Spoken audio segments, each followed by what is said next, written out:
Yeah, the GOAT. Logo threes are back, y'all.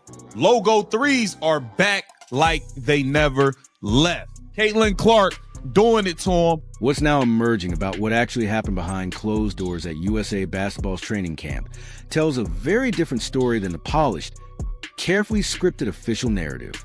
According to a reporter named Sabrina, who later revealed detailed behind-the-scenes insight, Caitlin Clark didn't just show up, keep her head down, and earn her place the traditional way.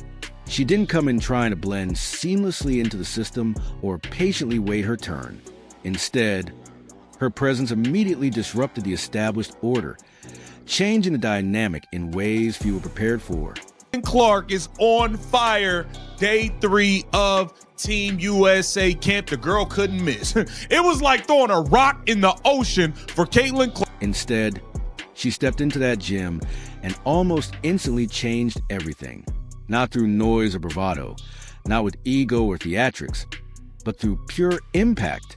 The kind of presence that quietly shifts a hierarchy, commands attention, and redirects momentum without ever needing to announce itself. When she was not playing with Aaliyah Boston, some of the bigs didn't know what to do with her passes. Like there was one time where she passed it to Hamby and Hamby like brought the ball down. It's like, you can't do that. Like this is not, you have to keep it up, right? Straight up. And this matters because this wasn't just any camp. That gym was packed with elite talent, players forged in pressure, shaped by the highest levels of competition. Olympic gold medalists, WNBA All-Stars, franchise cornerstones who are accustomed to being the center of attention wherever they step on the floor.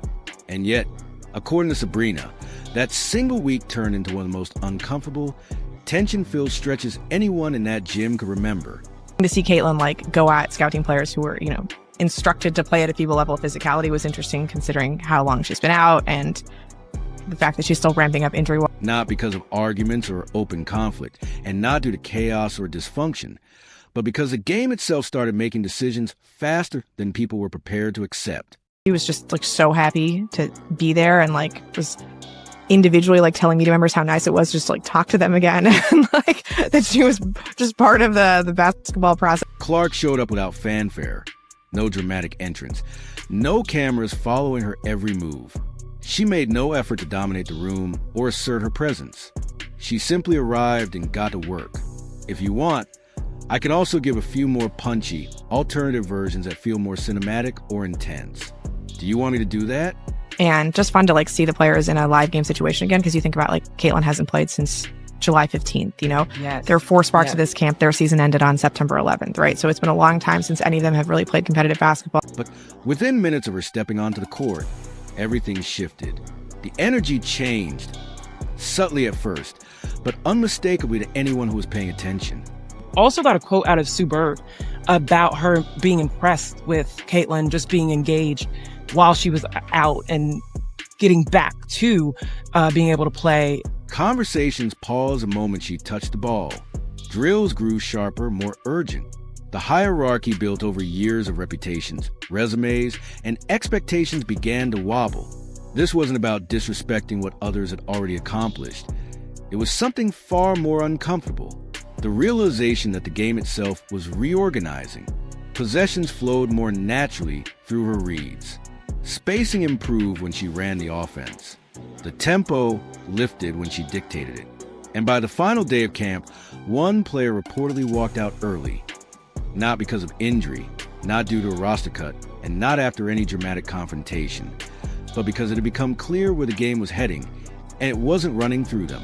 That detail is what's now drawing real attention, because this wasn't politics. It wasn't coaching favoritism. It wasn't marketing pressure or media hype steering decisions behind the scenes.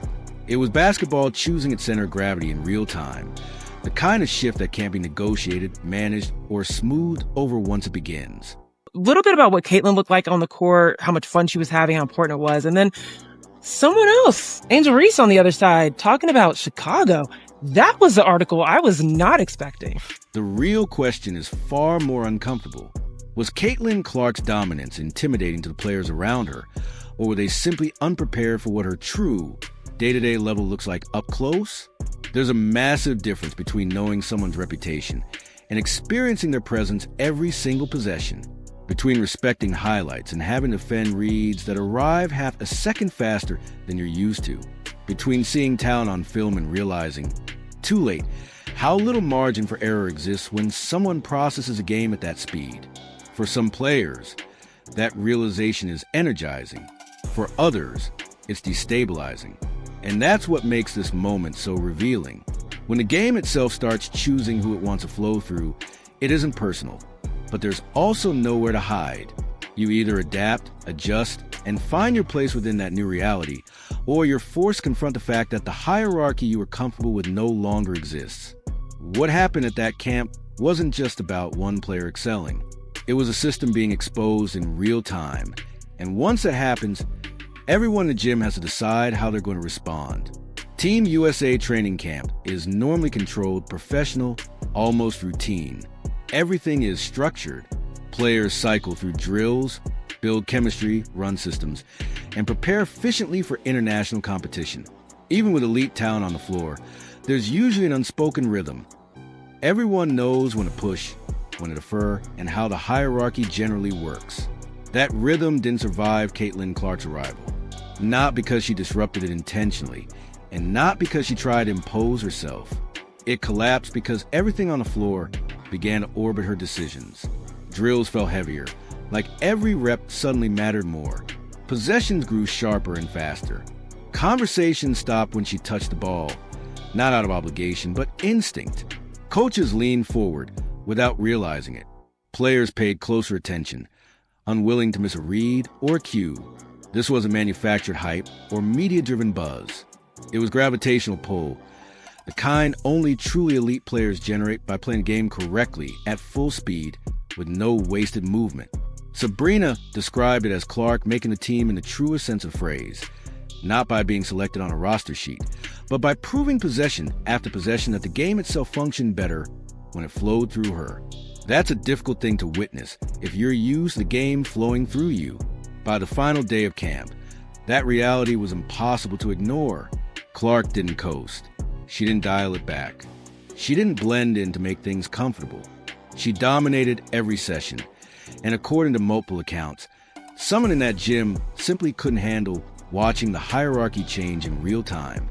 Paige Bueckers saw it immediately. When Clark ran the offense, the pace lifted across the board. Spacing tightened naturally. The ball moved faster and cleaner, hitting teammates exactly where they needed it. Players who had seemed disconnected earlier in the week suddenly locked in, as if the game itself had clarified. Coaches stopped observing casually and started taking real notes. Paige didn't resist it. She didn't compete with it.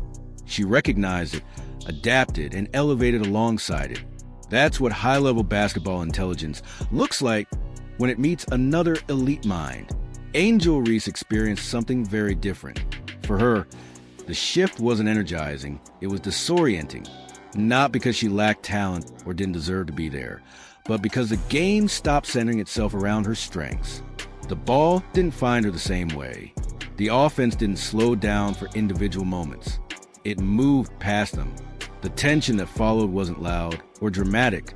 It was quiet, heavy and uncomfortable, the way truth often is. Possession after possession flowed around her rather than through her. The hierarchy didn't change because of decisions made in meetings. It changed because the game made the choice itself. During a closed scrimmage, no cameras, no crowd. That reality became undeniable. Clark ran point like a seasoned veteran. Paige spaced the floor perfectly. The ball moved with precision. Angel tried to assert herself physically, but the game didn't slow down to accommodate that approach.